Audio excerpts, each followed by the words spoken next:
आपण पाहतोय प्रसाद लाड आता अंतरवाली सराटीत मनोज जरांगे यांच्या भेटीला दाखल झालेले आहेत। आपण हे दृश्य पाहतोय प्रसाद लाड अंतरवाली सराटीत मनोज जरांगे यांच्या भेटीला दाखल झालेले आहेत।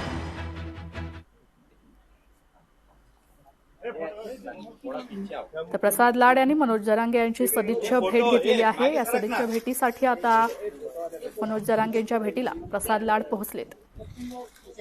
त्या भेटीत काय चर्चा होणार हे पाहण्यासाठी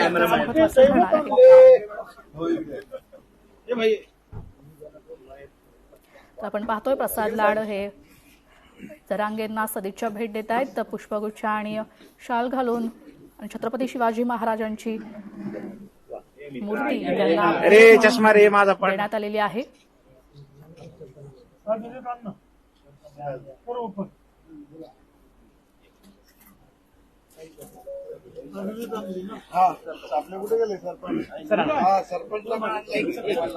प्रसाद लाड यांनी छत्रपती शिवाजी महाराजांची मूर्ती मनोज जरांगे पाटील यांना भेट म्हणून दिलेली आहे। आता या भेटीचं कारण अद्यापही अस्पष्ट आहे। प्रसाद लाड यांनी आता सदिच्छा भेट मनोज जरांगे यांची घेत आहेत, ते आतापर्यंत स्पष्ट होत आहे।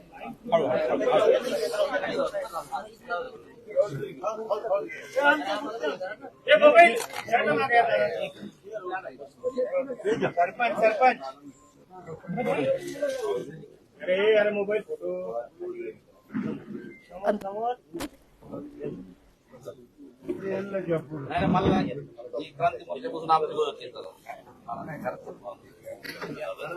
चर्चा होणार हे पाहणं देखील तितकंच महत्वाचं ठरणार आहे। मात्र ही भेट अद्यापही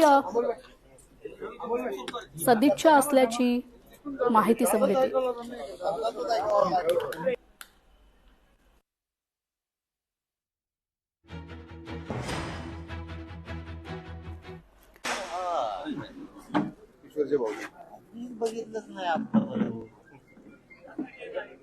किशोरचा भाऊजी ते प्रसाद लाड मनोज जरांगेंच्या भेटीला आलेले आहेत।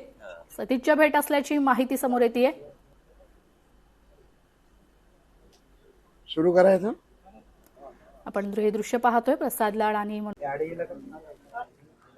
बुलढाण्यातली दृश्य पाहतोय। गिरीश महाजन आणि रविकांत तुपकर यांच्या भेटीला आलेले आहेत आणि रविकांत तुपकर आता आपली प्रतिक्रिया देत आहेत। आज प्रथमतः तर मी सन्माननीय माझे बंधू मनोज दादा जरांगे पाटलांकडे त्यांचा भाऊ म्हणून पुन्हा एकदा आलोय सांगतोय। आज अंतरवाली सराटीमध्ये मनोज दादांची भेट घेण्याची दोन कारणं होती। एक, 30 तारखेला दादांनी माननीय विखे पाटील साहेब मी स्वतः येऊन त्यांना विनंती केली, माननीय मुख्यमंत्र्यांच्या मान्यतेने जी एसओपी दिली त्या एसओपी त्यांनी मराठा विषयाचे अभ्यासक तज्ञ सर्व जिल्ह्यातले विभागातल्या लोकांची चर्चा करून सर्व आपण मराठा बांधवासमोर जनतेसमोर मीडियासमोर केल्यानंतर त्यांनी आमच्या विनंतीला मान ठेवून उपोषण सोडलं। खरं तर दादांनी उपोषणाला बसूच नाही, माझी त्यांना पहिल्यापासून विनंती होती। उन्हाचा काळ आहे, प्रचंड मोठं ऊन होतं आणि त्याच्यामध्ये दादा जाऊन वारवात बसले, उन्हात बसले आणि मला खरीच सकाळपासून ती काळजी होती की त्यांच्या तब्येतीची होती, एक भाऊ म्हणून होती। परंतु मी पहिल्यांदा त्यानंतर मीडियासमोर आज पहिल्यांदाच येतोय, कारण हॉस्पिटलमध्ये गेलो तेव्हा त्यांची तब्येत बरी नव्हती, ती पाहण्यासाठी गेलो होतो। तर मी त्यांचा आभार मानायला आलो की आपण ते उपोषण आमच्या शब्दासाठी माझ्या शब्दासाठी मागे घेतलं, त्यासाठी मी तुमचं शतशः आभारी आहे। त्यानंतर माझं त्यांचं बोलणं झालं आणि मग अनेक निर्णय आपण त्या प्रक्रियेमध्ये केले। मला असं वाटतं की हे निर्णय करत असताना जेवढे फास्ट निर्णय किंवा जेवढे फास्ट GR या मागच्या 10, 12, 15 दिवसात झाले तेवढे कदाचित कधी झाले नव्हते। आणि त्याचा मला आनंद आहे की एक वाटाघाटीचा सेतू बनण्याचा मी जो प्रयत्न केला तो सेतू मी असं नाही म्हणणार की तो पूर्ण झाला, अजून सेतू खूप मोठा आहे आणि तो सेतू पूर्ण करत असताना दादांना दिलेला शब्द पूर्ण करण्यासाठी अजून मला खूप समाजासाठी करायचं आहे आणि ते करत असताना काही प्रयत्न जे आम्ही पूर्ण केले ते पूर्णत्वाकडे जात आहेत याची मला आनंद आहे। ज्यामध्ये आपण एक मोठी मागणी केली होती की MIDC मध्ये मुलांना नोकऱ्या लागल्या पाहिजेत, त्या MIDC मध्ये लकीर परिपत्रक तात्काळ काढलं गेलं। दुसरी आमची मागणी होती की आमच्या काही बांधवांनी स्वतःच्या या आरक्षणामध्ये बलिदान दिलं, त्यांच्या कुटुंबाला मदत झाली पाहिजे, त्या मदतीचा GR देखील निघाला आणि माझ्या माहितीप्रमाणे धनादेश देखील वाटले गेले. माननीय कुचे साहेबांच्या पण मतदारसंघात त्याचं घरी जाऊन देण्यात आलं. आणि मला एक गोष्टीचा त्याचा आनंद यासाठी आहे की माझ्या मराठा कुटुंबाच्या बांधवाला आज काही ना काहीतरी फुलाची पाकळी म्हणून दादाच्या प्रयत्नांनी ती मदत झाली. आणि आज ग्रामीण भागातल्या एका कुटुंबाला 10 लाखाची जर मदत झाली तर निश्चितपणे त्याच्यासाठी एक आधारवड निर्माण होतो. आणि आधारवड दादांच्या आशीर्वादाने आणि माननीय देवेंद्रजींच्या प्रयत्नांनी झाला याचा देखील मला आनंद आहे. त्यानंतर आमची मागणी होती की आम्ही SOP बनवावी आणि ती SOP दादांना दाखवूनच बनवली गेली. त्यामध्ये काही छोटे मोठे सुझाव सुचवले होते ते 2 दिवसानंतर करून पुन्हा दादांकडे पाठवले गेले. हे सगळे कागदपत्र मी इथं आणलेले आहेत. ती SOP देखील दिली गेली. त्यानंतर हैदराबाद गॅझेटच्या माध्यमातून आपली कुणबी प्रमाणपत्र वाटली गेली होती. त्याचं व्हॅलिडेशन होत नव्हतं. त्यासाठी काही नियमावली आपण बनवायची होती. मी काल रात्री दादा जी श्रीकांत साहेबांशी पण बोललो, डिव्हिजनल कमिशनरशी. ते मैसूरला आहेत, परंतु त्यांनी तात्काळ मिसाळ साहेब आणि छत्रपती संभाजीनगरला ऍडिशनल कलेक्टर मॅडमशी पण माझं बोलणं करून दिलं. आणि त्या पद्धतीमध्ये ज्या पद्धतीमध्ये अपेक्षित आम्हाला आहे त्या पद्धतीमध्ये आज मराठवाड्यामध्ये तरी काम चालू आहे. तसंच काम पश्चिम महाराष्ट्रात देखील चालू आहे.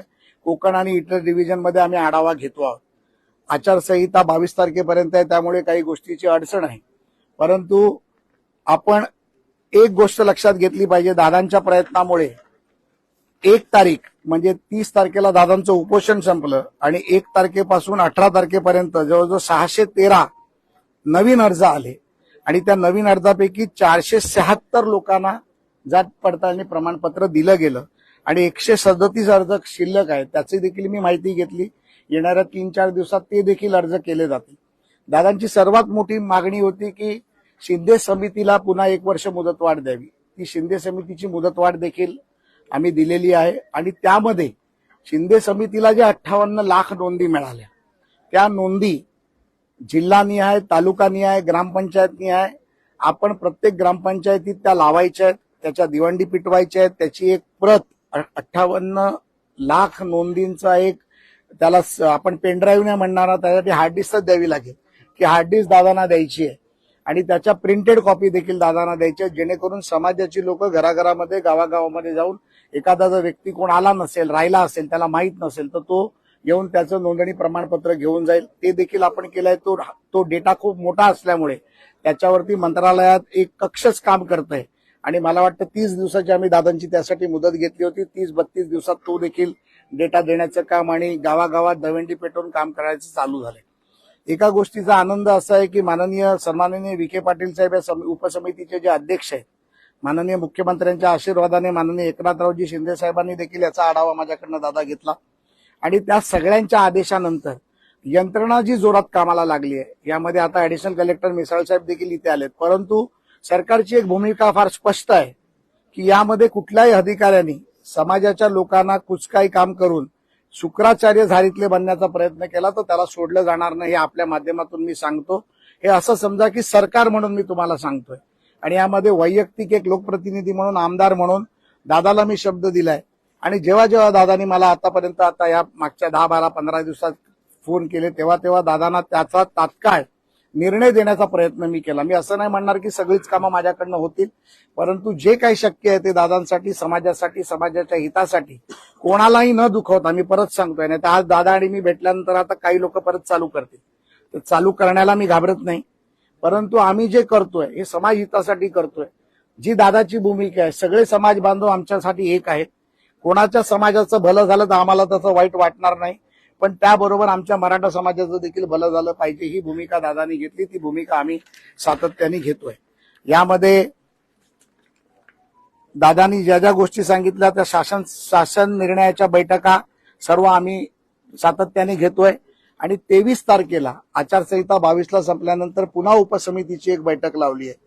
मी कालच माननीय विखे पाटील साहेबांना फोन करून सांगितलं की त्या उपसमितीच्या बैठकीमध्ये अधिकृत मला सदस्य म्हणून, निमंत्रित सदस्य म्हणून, आमदार म्हणून बोलवावं ही मागणी मी त्यांच्याकडे केली, जेणेकरून एखादा विषय जो दादांशी मी बोलतोय तो उपसमितीच्या बैठकीत होतो की नाही होतो याच्यावरती मला देखील कळलं पाहिजे. कारण मला शेवटी उत्तर द्यायचंय, सेतू मला बनायचं. तर त्यांनी ती मागणी मान्य केली. मुख्यमंत्र्यांशी बोलून दादा आपण देखील त्यांना ते बोलायची मला खात्री आहे आणि निश्चितपणे तो सेतू बनण्याचं काम आपण करू. सर्वात मोठा विषय होता ज्या मुलांवरती गुन्हे दाखल केले होते, त्यामध्ये मला वाटतं 964 गुन्हे होते. त्यापैकी 902 गुन्हे मागे घेण्याचं काम जवळजवळ झालेलं आहे. त्यामध्ये कागदपत्र मागवण्याचं काम देखील सुरू झालं. 60-62 गुन्हे जे गंभीर स्वरूपाचे होते त्यामध्ये माननीय विखे पाटील साहेबांनी फार स्पष्ट भूमिका मराठा समाजाच्या बैठकीत घेतली आणि ती बैठक ऑनलाईन होती, त्यामुळे ती जनतेसमोर आलेली आहे. त्यामध्ये जर 64 गुन्ह्यामध्ये आम्ही मदत करू नसू शकत तर ज्या पोलिसांनी लाठीचार्ज केला त्यांच्यावर गुन्हे दाखल करा, ही भूमिका माननीय विखे पाटलांनी केली आणि त्याचं सर्व समितीच्या सदस्यांनी स्वागत केलं की अशा पद्धतीत भूमिका घेतली. आणि मी देखील डीजी साहेबांची भेट घेतली. डीजी साहेबांना मी देखील ते सांगितलं. अतिशय प्रामाणिक अधिकारी या राज्याचे डीजी आहेत, त्यांनी देखील सांगितलं की यामध्ये आपण मार्ग काढून कोर्टामध्ये हे गुन्हे कमी होऊन त्या मुलांच्या शिक्षा कमी होतील यासाठीचा आपला प्रयत्न आहे. ऑफ द रेकॉर्ड काही मुलांनी इथे आल्यानंतर मला सांगितली होती जी एमपीएससीच्या मुलांच्या परीक्षेची होती, आपण एससीबीसीचा ज्या काही निर्णय झाला तेव्हाची काही विषय होते, असे अनेक निर्णय होते ज्याच्यावरती आता चर्चा चालू आहे. आणि काल मला बऱ्याच मुलांचा फोन आला, मी येतोय म्हटलं सगळी तुमची कामं मार्गी आहेत, काही कामं आहेत ती आचारसंहितेमुळे थांबली होती, ती देखील मार्गी लागतील. पण मला एक आज विश्वास वाटतोय की जे काही GR निघाले, जे काही कागदपत्र मी इथे आज आपल्या समोर आणू शकलो, या सर्व कागदपत्र मी आज दादांना देण्यासाठी इथे आलोय. आणि मी दादांना सांगितलं होतं की दादा जेव्हा काहीतरी काम होईल त्यावेळेला तुमच्याकडे मी भोजनासाठी येईन. आणि दादांनी मोठ्या मनाने मला आज इथे भोजनासाठी बोलवलंय आणि तारक साहेबांनी मला वाटतं आमच्यासाठी जेवणही चांगलं केलं असेल. त्यामुळे आज दादाबरोबर बसून जेवण करणारे खूप काही मी आज इथे चर्चा करायला आलो नाहीये.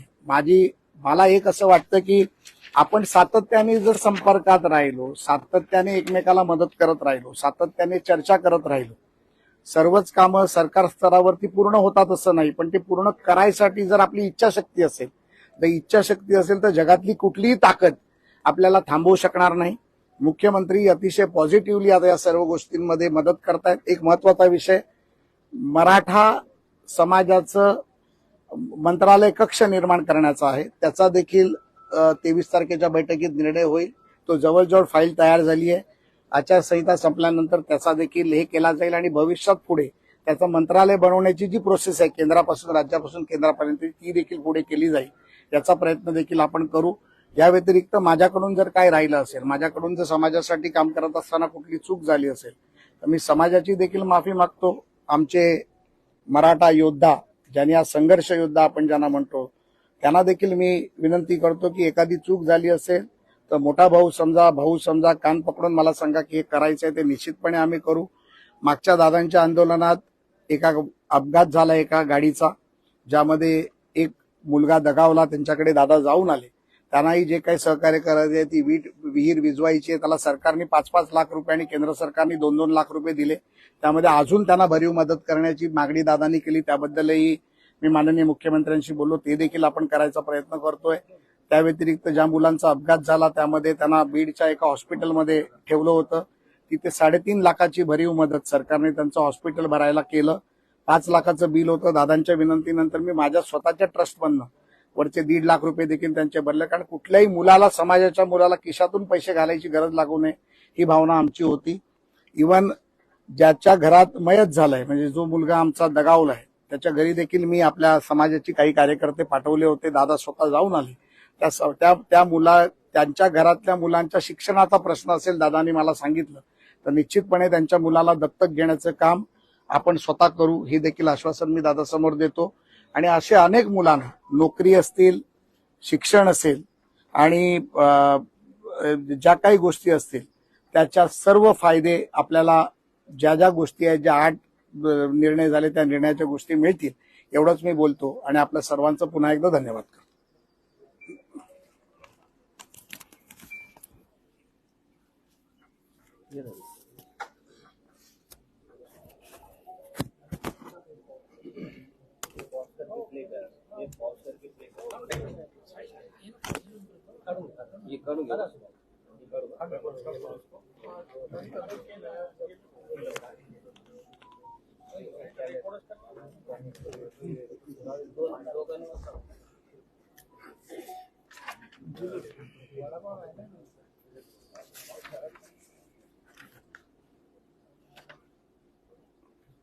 ही पण संख्या वाढवली आपण.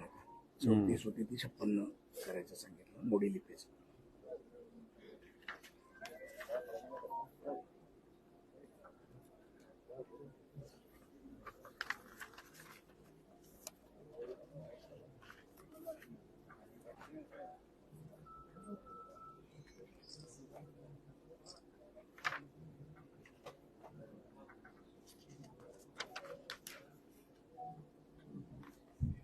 याच्यामध्ये एक महत्वाचा निर्णय आपण घेण्याचा, त्याच्यावरती आपण कायदेशीर सल्ला देखील घेतो आहोत 2 विषयांमध्ये. तो एक विषय माझा बोलायचा राहिला जो सातारा गॅझेटच्या बाबतीतला होता.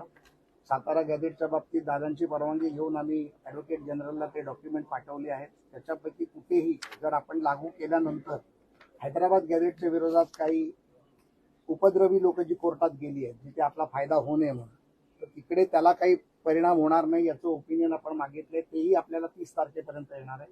ते आल्यानंतर पुन्हा एकदा दादांकडे मी चर्चा करणार आहे. दुसरा विषय, जात पडताळणीचं जे समिती आहे, ती समिती महाराष्ट्रामध्ये 1995 साली माधवी जाधव मला वाटतं त्यावेळेला ती झाली होती आणि त्यावेळेला सुप्रीम कोर्टाने असं सांगितलं होतं की राज्य सरकारने समिती बनवून त्यामध्ये निर्णय घ्यावे. पण कर्नाटक असेल, गुजरात असेल, मध्य प्रदेश असेल, तिकडे अशा कुठल्या प्रकारच्या समिती नाहीये.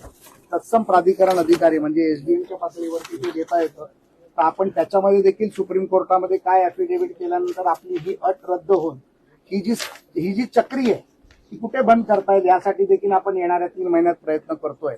आणि ही चक्री बंद करून आमच्या समाजाच्या, सर्व समाजाच्या लोकांना या जात पडताळणीचं जो काही नाहक त्रास होतो हा पूर्णपणे बंद करून की सरकार तुमच्या बरोबरही भावना देण्याचा आमचा प्रयत्न आहे. दादाची एक मुख्य मागणी होती म्हणजे सातारा गॅजेट सांगितलं ना मी. सातारा गॅजेटमध्ये ऍडव्होकेट जनरल गव्हर्नमेंट ऑफ इंडियाचे त्यांना आपण पाठवलेलं आहे.